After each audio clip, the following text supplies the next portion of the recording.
এই এই ছেলেটা কে রে? একবার সরিও বললো না। আরে তোর তো ভাগ্য ভালো, ওর সাথে তোর কথা হয়নি। কখনো কাউকে ভালো কিছু বলেছে বলে তো আমার মনে হয় না। দেখলাম ক্লাসে একা একা বসে, কেউ সাথে কথাও বলে না। Excuse me. হ্যালো। জি আমি। আমার কলমটা পড়ে গিয়েছে। তো কি হয়েছে? তো উঠিয়ে দিন। আমি কলম উঠাবো? আচ্ছা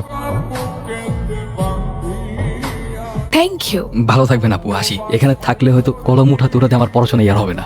গাধা নাকি আমি? আপু? হ্যালো, আসসালামু আলাইকুম। কে? আমি তা তো জানি, কিন্তু কে আপনি? আমার পরিচয় জেনে আপনার কি হবে? আপনি আপনার পছন্দ মতো আমাকে একটা নাম দিয়ে দিন না। আশ্চর্য, আমি তো আপনাকে চিনি না, নাম কি করে দেব? চেনেন না চিনে যাবেন, কথা বলতে থাকেন, আস্তে আস্তে এমনিই চিনে যাবেন। আমি একজন অপরিচিত মেয়ের সাথে কেনই বা কথা বলবো? কারণ পরিচিত কেউ তো আপনার সাথে কথা বলে না। একজন অপরিচিত মানুষ আপনার সাথে কথা বলতে চাচ্ছে, তাতেও আপনার সমস্যা। ওয়েট, আপনি মেবি আমার ভার্সিটির কেউ, রাইট? যদি বলি হ্যাঁ। আচ্ছা, তা আপনি যদি আমার ভার্সিটির কেউ হয়ে থাকেন তাহলে তো আপনাকে খুঁজে বের করে আমার বাম হাতের খেল। তাই নাকি? কিন্তু আপনার তো কোনো ফ্রেন্ডসই নেই, তাহলে আমাকে কিভাবে খুঁজে বের করবেন? তা অবশ্য ঠিক, কিন্তু চেষ্টা করলে তো সৃষ্টিকর্তাকে খুঁজে বের করা যায়, আর আপনি তো সামনে মাটির মানুষ। ওকে, তাহলে ডিল ডান। দেখি খুঁজে বের করুন। বাই। বাবা ডেকেছো?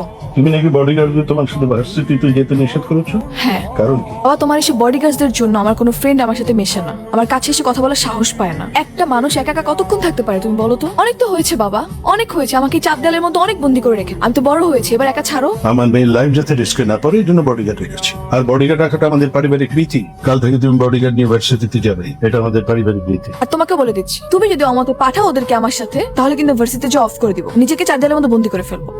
অনেক হয়েছে বাবা, আর কত? তোমার এসব অ্যারোগেন্ট বিহেভিয়ার আমি নিতে পারতেছি না। আমি তো একটা মানুষ, আমাকে একটা ছাড়ো প্লিজ, ভালো লাগে না আমার এইসব।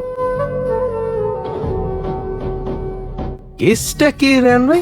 রাত বেরোতে তো আপনার হাসাহাসি শব্দে ঘুমানো যান। কি বলেন ভাই? ওই হাসাহাসি করলাম। না, কেসটা আমি একটু বুঝতেছি, তার নারী ঘটিত বিষয় মানুষ। তেমন কিছু না, আসলে হয়েছে কি, ওই ভার্সিটির ফ্রেন্ড, আমরা একসাথে পড়ালেখা করি, ওই লেখাপড়া নিয়ে ডিসকাস চলতেছিল। ও আচ্ছা, লেখাপড়ার বিষয়। না, এটা ভালো, তবে প্রেম ভালোবাসা কিন্তু ভালো না। প্রেম মানুষকে ধ্বংস করে দেয়। হ্যালো, কোথায় তুমি? আমি তোমার কথা মতো ইউনিভার্সিটির পিছনে যে পার্কটা আছে না, সেখানে চলে আসছি। আজকে ওকে দেখা হবে না আমাদের? হ্যাঁ আসবো তো, কিন্তু আগে দেখি তুমি তোমার বুদ্ধি দিয়ে আমাকে খুঁজে বের করতে পারো কি। যদি বের করতে পারো তাহলে তো দেখা হয়েই যাবে, আর যদি না পারো তাহলে তোমার কপাল খারাপ। তোমাকে কিন্তু ব্ল্যাক শার্টে আছে খুব হ্যান্ডসাম লাগতেছে। আমি কতদিন যাবত পাগলের মতো তোমাকে খুঁজতেছি। কেমন মানুষ তুমি? একবারের জন্য সামনে আসতেছো না? শুধু শুধু ভয়েস শুনে কি তোমাকে ট্রিট করতে পারবো নাকি? এই এত আকুল হয়ে গেছো কেন আমাকে দেখার জন্য? হ্যাঁ, যখন সামনে থাকি তখন তো একটু পাত্তাও দাও না, ঘুরেও তাকাও না। এখন তো কি? হ্যাঁ, আমি যদি সত্যি সত্যি তোমাকে চিনতাম তাহলে তোমার উপর থেকে আমার চোখ কখনোই সরাতাম না। তোর এই অপমান আমি কোনোভাবে নিতে পারতেছি না, বুঝছস? তুই মার খেয়ে ফিরে আসছিস। আমি হলে কি করতাম জানিস? বাদ দে, তোর এই নিয়ে আমাকে একটা রিভেঞ্জ নেওয়া লাগবে। রিভেঞ্জ বুঝতেছিস না? তুই ওর কারণে মার খাইছস, সেম তুই ওর একটা মার দিবি। আর আমি জানি ও এখন বডিগার্ড ছাড়া ভার্সিটিতে আসে।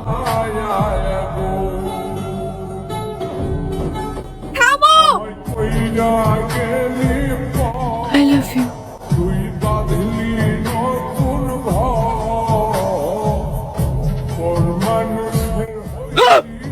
কি হলো রেন ভাই, আপনি এরকম চিল্লাচিল্লি করতেছেন কেন? আপনি কি ভূত দেখছেন নাকি?